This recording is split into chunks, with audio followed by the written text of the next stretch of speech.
And so too the Talmud, but where the source confirms our biblical identifications and provides additional evidence supporting them, we think it is of value to quote the Talmud. So the Talmud also agrees that this verse, these verses in 49, Isaiah 49, are applying to the lost in tribes of Israel. The Talmud, Yerushalmi, Sanhedrin, and also Midrashim, they all quote this verse where in Isaiah 49, verses 8 to 9, so said the Lord, in a time of favor I answered you, in a day of salvation I helped you, and I'll watch you, and I'll make you for a people of a covenant, a Brit-Am, to establish a land to cause to inherit the desolate heritages, to say to the prisoners, go out, and to those in the darkness, show yourselves. On the roads they shall graze, and by all the rivers shall be their pasture. That's what it says. And this is what they did. And they colonized these areas. And how did they do it? Both in North America and in Australia and elsewhere, by taking prisoners, by sending their prisoners to there. At first, when North America was established, the different groups who had trouble staying in the Western Europe and in the British Isles, they moved to North America and they established their colonies for religious reasons, for political reasons, each group having its own motivation. And also they sent to their indentured servants, that is, people who usually lack money to pay for the passage, so they had the passage paid for them, the passage from England to America, and in return they would work for a certain period. At the end of their time of working, they would go free, and they would often acquire land and build themselves up. Or in other cases, they were criminals. And at that time, there was a lot of poverty, and the conditions were much more primitive than they are now. And they were draconian, that is very severe punishments for the lightest of crimes. And so the judges, not wanting to put people to death for stealing a loaf of bread or something similar, would sentence them to be transported to transportation. So they would send them overseas, where they would work for others for a set period of time, and at the end of that time, they too would be free, but they had to stay where they were. After that, there came the American Revolution in 1776, and this arrangement was no longer feasible, was no longer operational, but the judges kept on applying the sentence because the alternative was too severe to apply.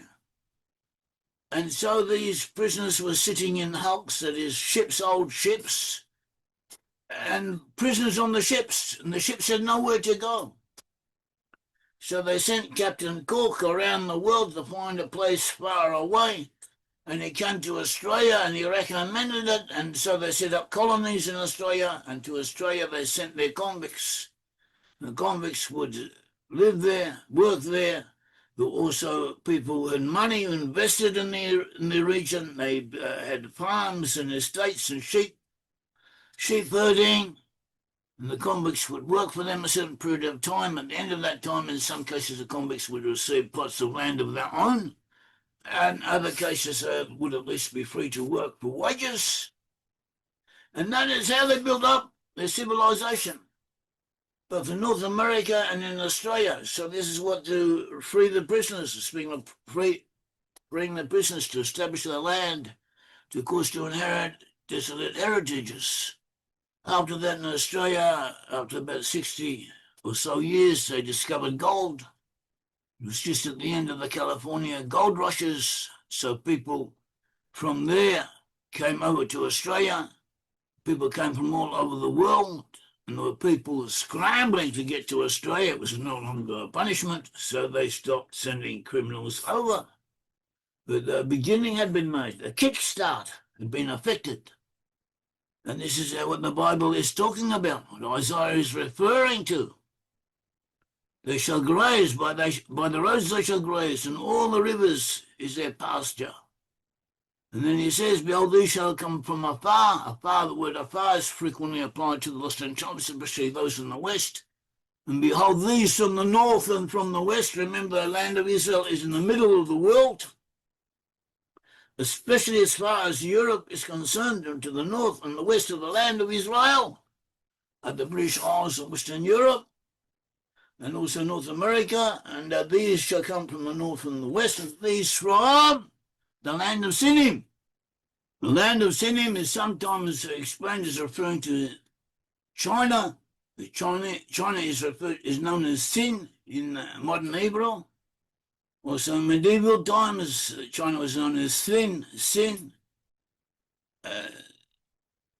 And so that is how it is sometimes understood, but is actually referring to Australia and New Zealand, as we will show.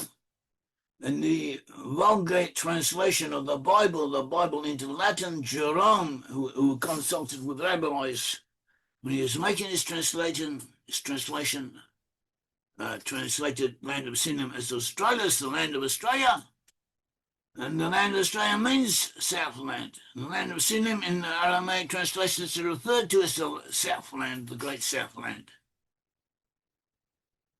And so the people who lived in Australia before the white man came, so it's quite interesting, they were Aborigines, and they all had this very similar culture. They walked around virtually naked, and they used boomerangs, and they were nomads, a very low rate of culture as far as we know, as far as we understand. They all had similarities, cultural and ethnic similarities between them, even though a study shows that they were from different areas. Nevertheless, some of them did come from Sin, did come from China. Others had been in Egypt. We also find in ancient Egyptian pictures of nomads in the desert, who were also dark-skinned and used boomerangs. Also the dog, the wild dog of Australia, the kangaroo, the wild dog of Australia, the dingo, is said to be similar to the Canaanite dog, which is found in this region. And also the Aborigines of northern Queensland and the Torres Strait between Australia and New Guinea.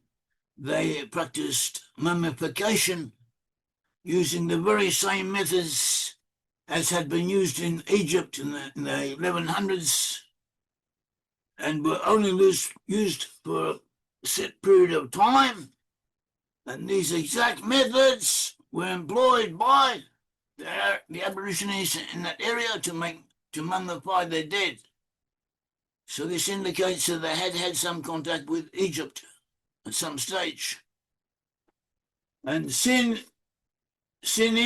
often identified with the Canaanites, with a branch of the Canaanites.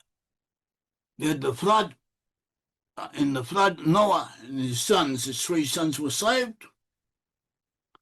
Shem, Ham, and Japheth.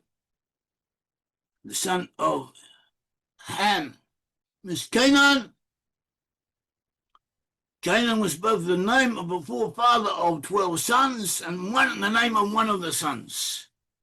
So this can cause some confusion. When you say Canaan, you might use it as a generic term for all of the tribes of Canaan, or for a specific tribe within them.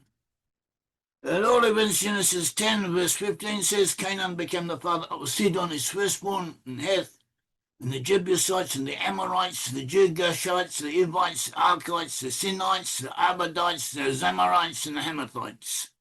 So one of them is the Sinites, and these are identified with the Sinim, who apparently populated Australia and may have been the ancestors of the Australian Aborigines, or at least some of them. The Talmud and the Midrashim said that the land of Sinim is one of the areas in which the lost 10 tribes would be found. The Yalkut Shimoni, another Midrash, says that in the land of Sinim would be found the sons of Rehab, son of Cani, son of Can Rehab. Rehab, the son of Can, were in effect descendants of Yithro. Jethro was the father-in-law of Moses. He was a Midianite when Moses was in Egypt. Before he delivered the Israelites, he fled from Egypt after having saved an Israelite and killed his oppressor. He had to flee. He ran away. He came to Midian and he settled in the household of Jethro, who was the priest of Midian, and he married a daughter, one of his daughters. And later, Jethro joined the Israelites when the Israelites went out of Egypt. And he stayed with them, and he and his clan were attached to the Israelites and participated in the conquest of Canaan from the Canaanites and the requirements in the land of Canaan. In the book of Numbers, we have the prophecy of Brit-Am, the pagan prophet, concerning the Israelites. And Balaam prophesied that the Canaanites, that is the descendants of Yitro, would be together with the lost 10 tribes who were taken into exile by Assyria, and they would be together, the lost 10 tribes, in their place of exile. And they would return with them. We find descendants of the Canaanites in Ireland. That doesn't mean that all the Irish descend from Yitro. A certain number of Israelites amongst the Israelites in Ireland descend from Yitro. Rabbi Moshe David Valley also speaks of this, and the same as the 10 tribes are destined to return, so are the people of Yitro to come back with them. And we find amongst the people of Ireland, in Jewish sources, references to the children of Moses being in the British Isles, together with the Rechabites, who are part of the Canaanites. And we find several documents concerning this belief from very early periods. Also, we have a study, a scholar named Vilan Uvia, Eric Tubukain, a correspondent of ours, pointed out this source to us. It dates from 833. And based on place and ethnic names, they found Canaanites, the sense of a Kenny, in Northern Ireland, in Tyrone, Amag, in Donegal, and part of Derry. Irish sources refer to them as Kinney, that is Canaanites. And they were amongst the Israelites who were in that area. And from that area came many settlers of Australia, possibly 20% or even more of the white present-day inhabitants of Australia are of Irish descent, have Irish ancestors from Southern Ireland, and in addition to that, very many also descend from people from Northern Ireland. And they, therefore, would have been amongst the settlers of Australia and New Zealand, related to Rehab, who was one of the Canaanites who was settled there. We have New Zealand. New Zealand is composed of the North and Southern Island. A large number of Scotsmen settled in New Zealand. Its population is about 5.5 million, closely related in culture and in psychology to the Australians. They have a shared history between them. They were very important in the First and Second World Wars. Australian and New Zealand warriors helped liberate the land of Palestine from the Turks and enabled the establishment of the State of Israel, the British Mandate.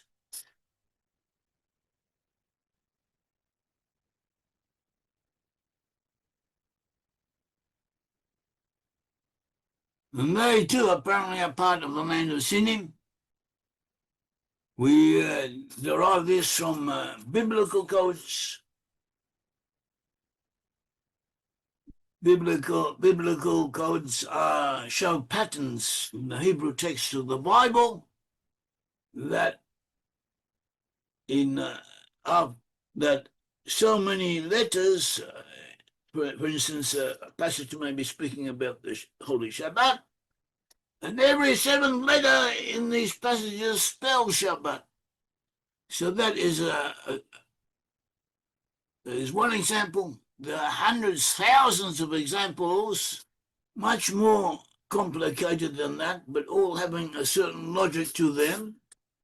And so there is an indisputable truth in these codes. These codes very strongly indicate that both Australia and New Zealand are the land of Sinim and are areas of Israelite settlement. A good message to the descendants of the Lost Ten Tribes also confirms what we are saying. May the Lord God of Israel bless you and help you and guide us all. Thank you.